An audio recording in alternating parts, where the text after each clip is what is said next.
Smart Viewers, welcome back to Sore-Sore Seru. Seru banget. Oke, alright. Nah, jadi seperti yang udah tadi kita bilang, kita akan sekarang ngobrol-ngobrol langsung dengan salah satu orang yang bergabung di dalam Pita Kuning. Nah, sekarang udah ada Raka. Halo, apa kabar? Halo, apa kabar? Alhamdulillah sehat. Luar biasa sehat. Sekarang moodnya lagi bagus nggak nih Raka nih? Semoga bagus ya. Soalnya tadi habis meeting sama tim, habis ngomel-ngomel. Oh no! Semoga aku sama Kak Raka nih bisa membangun moodnya kembali. Semoga. Amin. Oh jangan, harus dong, harus. Nih bahaya nih kalau kakak moodnya agak bagus. Oke. Oke, Kak Raka, aku mau nanya dong. Kapan sih Kak Raka pertama kali gabung di Yayasan Pita Kuning ini? Terus kayak apa sih alasan Kak Raka mau akhirnya memutuskan untuk gabung ke Yayasan Pita Kuning?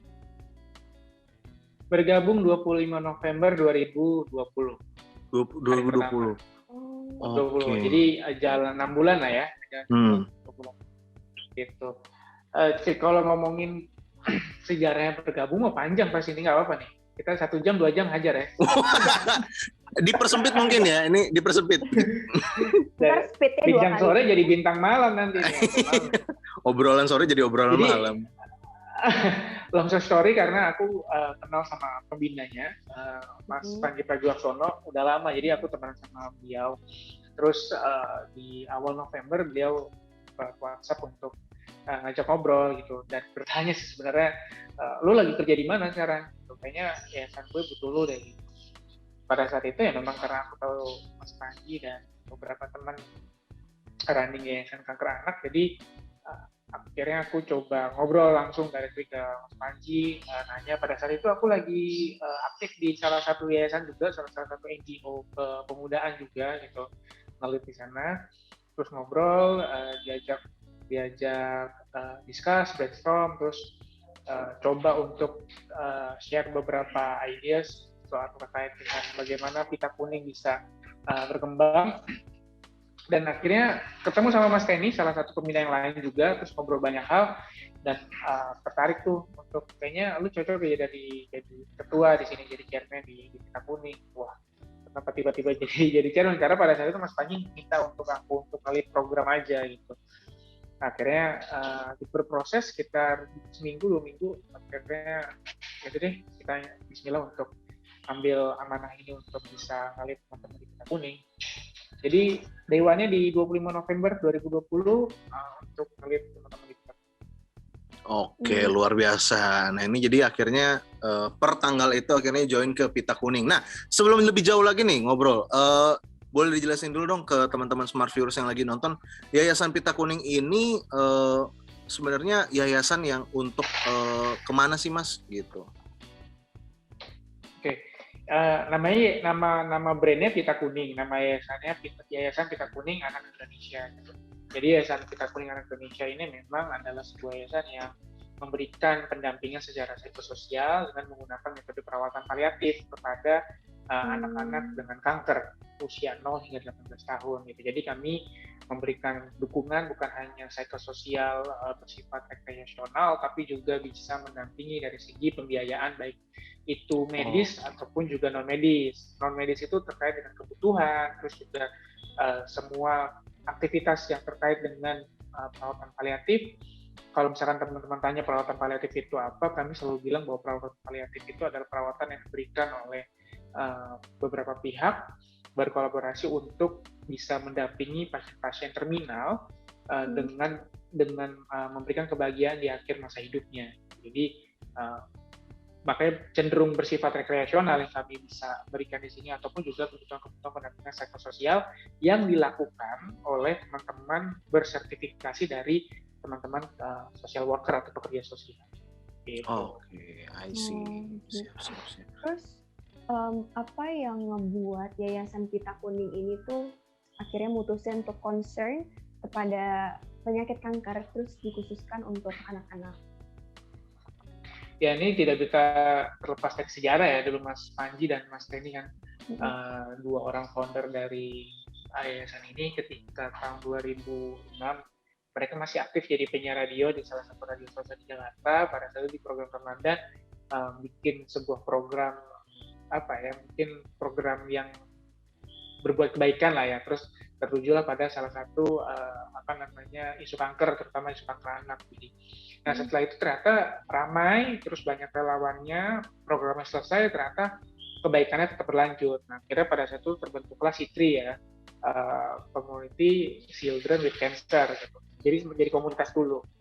Nah ternyata jalan 1 tahun ramai pendukungnya, terus banyak juga donatur ataupun juga support dari beberapa shareholders, dan akhirnya kita seriusin aja deh, jadi dijadikan yayasan agar geraknya juga jadi lebih progresif dan juga lebih profesional. Jadi di 2007 tanggal 26 April diresmikan jadi Yayasan Pita Kuning Anak Indonesia. Oke, di tahun berarti udah tadi di 2007 ya? Masyarakat 2006. 2006 Jadi misalnya. 15 tahun. 15 tahun ya. 15 tahun, luar biasa. Akhirnya masyarakat sendiri join di 2020 itu. Nah, kalau mau nanya masyarakat 2020 sendiri, sebelumnya join di yayasan itu berhubungan dengan kesehatan juga kah? Atau mungkin edukasi? Atau gimana masyarakat? Enggak. Aku dulu di NGO itu isunya isu kerelawanan ya. Sama aja sih sebenarnya yayasan atau NGO ya. Isu-isu kerelawanan yang lebih cenderung memang sifat-sifatnya kapabilitas anak-anak muda dalam bentuk kerelawanan di bidang pendidikan, kesehatan pun juga sedikit, tapi yang paling banyak adalah pendidikan dan juga kebencanaan alam gitu. Jadi ketika diajak ngobrol sama Mas Panji terus minta untuk ayo deh bantu di Pita Kuning, satu hal yang langsung aku highlight adalah, Mas, aku nggak tahu nih soal isu kanker, aku asing banget sama isu kanker, terutama isu kanker anak gitu. Jadi disclaimer duluan, jadi jangan taruh ekspektasi terlalu banyak. Dan alhamdulillah memang dari teman-teman Mas Panji atau Mas Teni support banget untuk bisa ngebimbing sampai detik ini bagaimana aku menggunakan ekspertisku di bidang yang lain untuk bisa membantu Pita Kuning lebih sustain dan lebih besar lagi. Oke, siap. Oke. Oh, berarti sebenarnya kalau untuk dari Panjinya sendiri sama tadi kan 2 orang ya kalau nggak salah, Panji dan Mas Panji dan Mas Teni. Mas Panji dan Mas Teni. Siapa? Sorry. Steny Agustaf. Steny Agustaf. Steny. Waduh, ini generasi sekarang nggak tahu Mas Teni.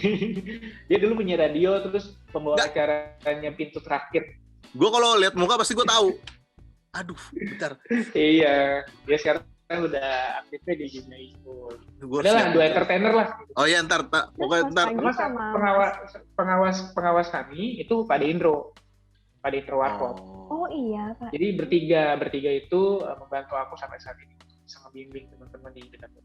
Oh, tapi masih. Mas Panji sama Mas Teni sekarang tuh maksudnya masih rutin sebagai masih rutin terus ya, jabatannya sebagai pembina. Jadi Mas Panji dan Mas Teni sebagai pembina, lalu Pak Indro sebagai pengawas gitu. Jadi kalau ngomongin organisasi kan ada BPH ya gitu kan, saya mungkin jatuhnya aku di sini sebagai chairman-nya dan teman-teman di sini. Jadi Mas Panji, Mas Teni ya kalaupun juga aktif sebagai advisor lah ya, pemberi saran aja. Terus aku penasaran deh, Mas, apa sih simbol dari Pita Kuningnya sendiri? Kayak ada sejarahnya kah atau ada artinya dari Pita Kuning? Simbol Pita Kuning ya Pita Kuning ya. Pita Kuning, kenapa namanya Pita Kuning? Karena itu sebutan lain untuk kanker anak gitu.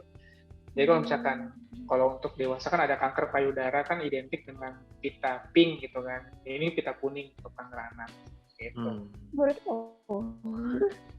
Itu sesederhana itu, kita mah tidak filosofis orangnya. Yang penting dampaknya besar. Benar. Nah, dari Raka sendiri kan juga join ke Pita Kuning ini kan di tahun 2020. Nah, apalagi pada saat masa-masa ya bisa dibilang masih pandemik gitu kan. Nah, penyesuaian Raka sendiri selama 6 bulan ini di Pita Kuning bagaimana? Penyesuaian apa nih? Bentuk layanannya atau aku secara individu di layanannya mungkin kayak ada kayak perubahan yang menurut kayak Raka sendiri kayak lebih mengarahkannya akhirnya ke sini jadinya perbedaan antara sebelum Raka join dan tidak gitu. Ya, perbedaan banyak banget pastinya. Karena tadi aku bilang bahwa Pita Kuning adalah sebuah yayasan yang melakukan pendampingan secara psikososial. Jadi memang nilai jual atau value utamanya adalah pendampingan fisik gitu kan. Jadi kami tuh punya namanya pekerja sosial atau social worker. Jadi social worker itu adalah sebuah job desk atau job title memang resmi dari Inggris untuk mereka-mereka yang teman-teman lulusan kesejahteraan sosial. Jadi mereka seperti dokter. Setelah lulus ada sertifikasi untuk bisa dinyatakan layak melakukan pendampingan. Nah, mereka itu selama ini melakukan pendampingan secara fisik. Jadi ada home visit ke rumah-rumah teman-teman adik-adik dengan kanker gitu. Karena kan kami tidak rumah singgah ya. Jadi mereka memang ada rumah dengan orang tuanya, melakukan home visit. Di sana dilakukan rekam medis, terus juga dilakukan pendampingan secara emosional, psikologi, banyak hal lah. Nah, pandemi lantas semua itu hilang gitu karena kami sangat membatasi aktivitas fisik. Nah, jadi sekarang pendampingan rutin memang yang dilakukan kebanyakan daring ya, secara daring melalui sambungan telepon ataupun juga video call, dan itu pun juga harus banyak adjustment juga karena ya namanya anak-anak kan ya anak-anak gitu, mereka maunya bermain bukan mau video call ataupun lewat smartphone gitu. Jadi banyak banget kayak aduh Kak capek, telepon lagi, aduh video call lagi. Jadi kakak aja ke rumah gitu. Sedangkan itu yang kami batasi karena teman-teman adik-adik dengan kanker ini ya mereka sudah rentan sekali gitu, bahwa daya tahan tubuhnya lemah, terus juga rentan terhadap COVID. Jadi kami sangat menjaga itu semua. Nah di luar itu semua juga kami lagi cari formula yang baik nih untuk bagaimana kami bisa melakukan pendampingan baik itu bisa memenuhi kondisi dari aspek medis ataupun juga dari aspek psikologinya gitu. Nah ini yang sampai sekarang nih, sampai hari ini juga kami masih cari formulanya. Kemarin beberapa kami sempat coba ke orang tua, teman-teman, alhamdulillah orang tuanya pun juga ada beberapa masukan sehingga formulanya pun juga paling lambat mungkin akhir tahun bisa selesai diramu ya. Karena kita kan nggak pernah tahu ya pandemi ini selesai kapan gitu, karena prediksinya aja 10 tahun vaksin baru selesai untuk Indonesia. Jadi memang kita nggak bisa nunggu sampai selama itu, dan sekarang lagi bongkar pasang strategi nih untuk bisa membuat formula yang tepat. Oke. I see. Terus Kak Raka balik ke yang tadi, aku dengar tadi Kak Raka kan bilang kalau sebelum itu Pita Kuning itu adalah sebuah komunitas ya, sebelum berubah menjadi yayasan.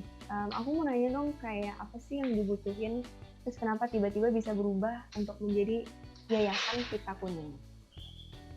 Ya karena yang satu, kami sadar betul yang kami salurkan di sini bantuannya itu tidak sedikit ya, tidak sedikit dalam artian satu dalam rupiah yang kami salurkan saja penerima manfaat itu bisa 0,5 M per bulan gitu. Kalau kami masih bergerak dalam ranah komunitas, tentu tidak ada rasa trust dari para donatur ataupun juga stakeholders yang turut berkontribusi atau berkolaborasi di komunitas tersebut. Jadi agar pengelolaannya lebih profesional, agar pengelolaannya lebih progresif juga, yang dibantu bukan cuma 1-2 orang, jadi lebih banyak, jadi diubah ke bertransformasi ke yayasan. Dan ini banyak juga, kayak tadi kan juga Nathan sempat kaget, full time ya di Pita Kuning, karena banyak juga orang yang menyangka kami di Pita Kuning itu berkomunitas gitu. Jadi kami selalu ditanya, Raka, Mas Raka kerja di mana gitu, aktif di mana ya, di Pita Kuning. Di Pita Kuning kerja ya, bukan berkomunitas. Kerja, kami ini kerja gitu. Jadi memang ada tim di sini yang memang di-hire secara profesional. Sama halnya ketika ada orang yang bekerja di UNICEF, ada yang di UNESCO, itu kan semua bentuknya NGO, kan non-profit. Tapi ya mereka bekerja secara profesional. Nah, kami pun di-hire, kami pun juga diminta untuk full time di sini, ada dengan target-target KPI tertentu, sama dengan perusahaan, tapi mungkin perbedaannya kalau perusahaan di luar sana targetnya adalah keuntungan atau profit, kami di sini targetnya adalah seberapa besar dampak yang dihasilkan gitu. Oke deh. Karena Kak, abis ini ada yang mau lewat dulu sebentar. Jadi Smart Viewers jangan kemana-mana, tetap di sore-sore seru. Seru banget. Seru banget.